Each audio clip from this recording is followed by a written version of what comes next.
Louvado seja o nosso Senhor Jesus Cristo, para sempre seja louvado. Meus queridos amados, mais uma vez seja bem-vindo à nossa liturgia diária em família. Hoje, nessa terça-feira, 1º de junho, o pecado ele é uma doença que age silenciosamente em nós e levando-nos à morte se nós não cuidarmos. Podemos ter um exemplo de várias doenças que hoje em dia existem, que algumas podem estar dentro de nós, que nós não sabemos que temos, e assim é necessário nós tomarmos medicamentos todos os dias para controlá-la, para fazer com que elas não avancem para um estado de morte. A exemplo, pode olhar sobre a pressão alta, que se ela passar uma taxa, ela possa levar essas pessoas a ter derrame, para ter ataque cardíaco, possa ter essas pessoas levá-la ao infarto. Isso tudo porque o coração ele bombeia o sangue muito rápido e é necessário ele trabalhar mais rápido, porque ele se que está precisando de sangue, está precisando. Então é necessário o trabalho dele. Com esse trabalho gera com que possa acontecer alguns fatores que venham atrapalhar a saúde. Podemos também dizer sobre a hepatite, a diabetes, a depressão. A depressão sabemos que hoje temos, ela começa com desânimo, ela começa com cansaço e depois ela vai evoluindo para uma tristeza profunda. E depois essa tristeza profunda acaba descandeando e levando para outros lugares, acaba indo para o álcool, para as drogas, e por sedentarismo e levando tantas coisas. E o pecado é a pior doença do mundo. É pior do que tudo. O pecado, ele é devastador. Ele entra, ele rebenta a situação. Se a gente observar um pequeno sintomas do pecado, acontece. Vamos começar por uma partinha pequena, a língua. Observa como a língua que acontece. A língua ela começa a ser enganosa, mentirosa. Ela começa a deflamar, ela começa a falar mentira, tantas coisas. Ela é peçonhenta, faz com que fala as palavras que não devem ser faladas. A garganta, ela parece que quando isso acontece, parece que ela está toda inflamada, parece que ela é um cemitério de tantas coisas ruins que faz, de tantas coisas ruins. As mãos, elas parecem que é a mesma coisa, ligeiro, mais ligeiro que coelho, para poder roubar, poder mentir. Os pés são tão rápidos que acaba levando as pessoas à morte, derramamento de sangue, a tantas coisas. E sempre é um caminho de destruição. Ele entra para realmente rebentar. Ele entra para simplesmente poder nos tirar do local, nos tirar da presença de Deus e acaba levando muitas vezes a caminhos que não têm paz, a caminhos de tristeza, a caminhos de escuridão, um caminho da prostituição, o caminho da bebedeira, o caminho da guloseima, o caminho da luxúria, o caminho da idolatria, o caminho da feitiçaria, o caminho das pessoas sempre querer buscar amuleto de sorte, de heresias, de homicídio, tantas e pior do que tudo ainda, aqueles que morrem no pecado mortal. O pior de tudo é aqueles que morrem neste pecado mortal, porque somente a misericórdia de Deus pode ir ao encontro dessas pessoas. Nós nunca saberemos. E, e, e eles nunca poderão conseguir se não for pela misericórdia divina. Se não for pela misericórdia divina. A nossa alegria que existe cura para essa doença. A nossa alegria é que existe cura para essa doença. A cura é a gente aceitar Jesus Cristo como nosso único Salvador. Essa é uma palavra fiel, digna de toda aceitação. Que Cristo Jesus veio ao mundo para salvar os pecadores. Porque Deus enviou o seu Filho ao mundo não para que condenasse os seres humanos, mas que os seres humanos fossem salvos. Mas também devemos salientar que muitas dessas pessoas pensam que o caminho para ser salvo é simplesmente fazer o nosso melhor para cortar os sintomas e pecados da nossa vida. Isso sim, é algo bom, mas não pode nos salvar. Podemos retirar todo o abacate da árvore, mas a árvore sempre será uma árvore de abacate.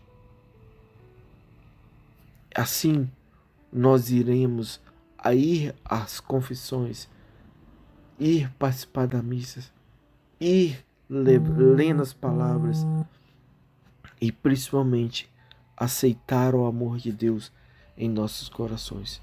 Essa é a nossa natureza interior. Mesmo que possamos suprir todos os sintomas do pecado, nós ainda teremos a natureza pecaminosa dentro de nós. Deus nos ama mesmo enquanto ainda somos pecadores.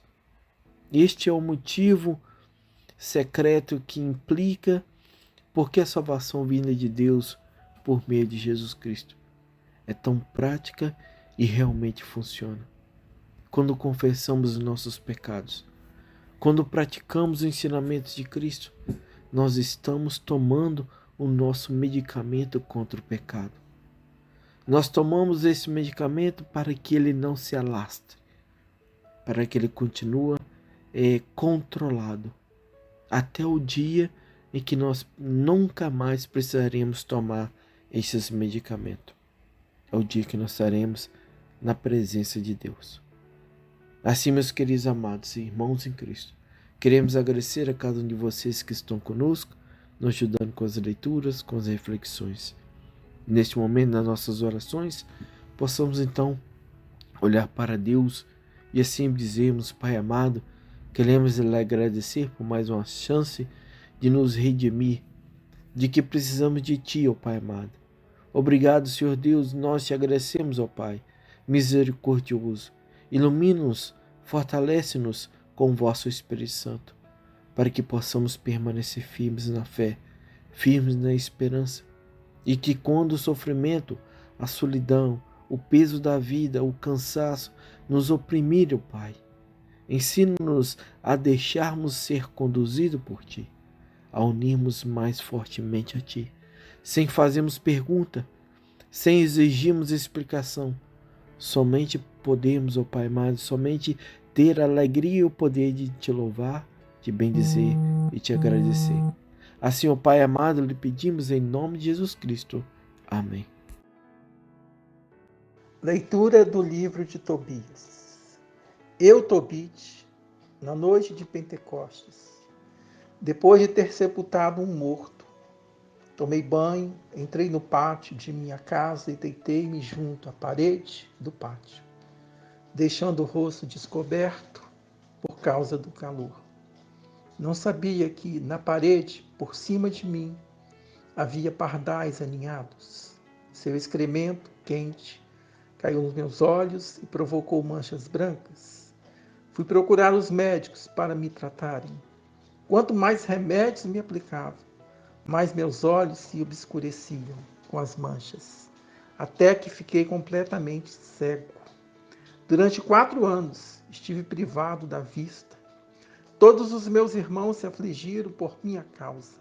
Aicar cuidou do meu sustento durante 2 anos, até que partiu para Elimaida. Naquela ocasião, Ana, minha mulher, dedicou-se aos trabalhos femininos tecendo lã. Entregava o produto aos patrões e estes lhe pagavam o salário. No 7º dia do mês de Estros, ela separou a peça de tecido que estava pronta e mandou-a aos patrões. Estes pagaram-lhe todo o salário e ainda lhe deram um cabrito para a mesa. Quando entrou em minha casa, o cabrito começou a balar. Chamei minha mulher e perguntei-lhe: de onde vem este cabrito? Não terá sido roubado? Devolve-o a seus donos, pois não temos o direito de comer coisa alguma roubada. Ela respondeu-me: é um presente que me foi dado, além do salário. Mas não acreditei nela e insisti que o devolvesse aos patrões, ficando bastante contrariado por causa disso. Ela então replicou: onde estão as tuas esmolas? Onde estão as tuas obras de justiça? Vê-se bem em ti o que elas são. Palavra do Senhor. Graças a Deus. Responsório 111. O coração do justo é firme e confiante no Senhor. Feliz o homem que respeita o Senhor e que ama com carinho a sua lei. Sua descendência será forte sobre a terra, abençoada a geração dos homens retos. O coração do justo é firme e confiante no Senhor. Ele não teme receber notícias más. Confiando em Deus, seu coração está seguro. Seu coração está tranquilo e nada teme. E confusos há de ver seus inimigos. O coração do justo é firme e confiante no Senhor. Ele reparte com os pobres os seus bens. Permanece para sempre o bem que fez. E crescerão a sua glória e seu poder. O coração do justo é firme e confiante no Senhor. O Senhor esteja convosco, Ele está no meio de nós. Proclamação do Evangelho de Jesus Cristo segundo Marcos. Glória ao vós, Senhor. Naquele tempo, as autoridades mandaram alguns fariseus e alguns partidários de Herodes para apanhar Jesus em algumas palavras. Quando chegaram, disseram a Jesus: Mestre, sabemos que tu és verdadeiro e não dás preferência a ninguém. Com efeito, tu não olhas para a aparência do homem, mas ensinais com verdade o caminho de Deus. Dize-nos, é lícito ou não pagar imposto a César? Devemos pagar ou não? Jesus percebeu a hipocrisia deles e respondeu: Por que me tentais? Trazei-me uma moeda para que eu a veja. Eles levaram a moeda e Jesus perguntou: De quem a figura e a inscrição estão nessa moeda? Eles responderam: De César. Então Jesus disse: Dai, pois, a César o que é de César, e a Deus o que é de Deus. E eles ficaram admirados com Jesus. Palavra da salvação, glória a vós, Senhor. Amados, hoje nessa reflexão nossa, nessa terça-feira, dia 1º de junho, apesar de ser fiel à lei e temente a Deus, Tobias ele foi submetido a duras provações que vem falar para nós nessa nossa primeira leitura, que tiraram de todos os bens. Os reis procuravam matá-lo, havia sempre grandes provações. E essa última provação que foi dada a ele é a provação da cegueira, que durou 4 anos. Foi sujeito a tudo. As críticas pela própria esposa, a crítica dentro de casa, pela esposa, pelos entes queridos. Assim analisamos a nossa vida, analisamos o nosso. Aonde que primeiramente nós sofremos? De onde que sai o primeiro furo que atinge o nosso coração? É mais dolorido o lá de fora quando fala pra gente algo desagradável, ou quando uma pessoa dentro da nossa casa nos fala algo desagradável? Aonde que dói mais? Lá fora ou aqui dentro? Essa história de Tobias, ela faz nos lembrar também da história da história de Jó. E São Jerônimo, ele diz que tanto Tobias, tanto Jó, que são esses personagens que fala para nós na Bíblia, eles são tanto um grande exemplo de paciência, de humildade, de mansidão, de fé, de temor a Deus, em meio das humilhações, em meio ao batimento, em meio ao furo no coração, ao meio das palavras que nos debacham, em meio de tantas coisas que nós escutamos.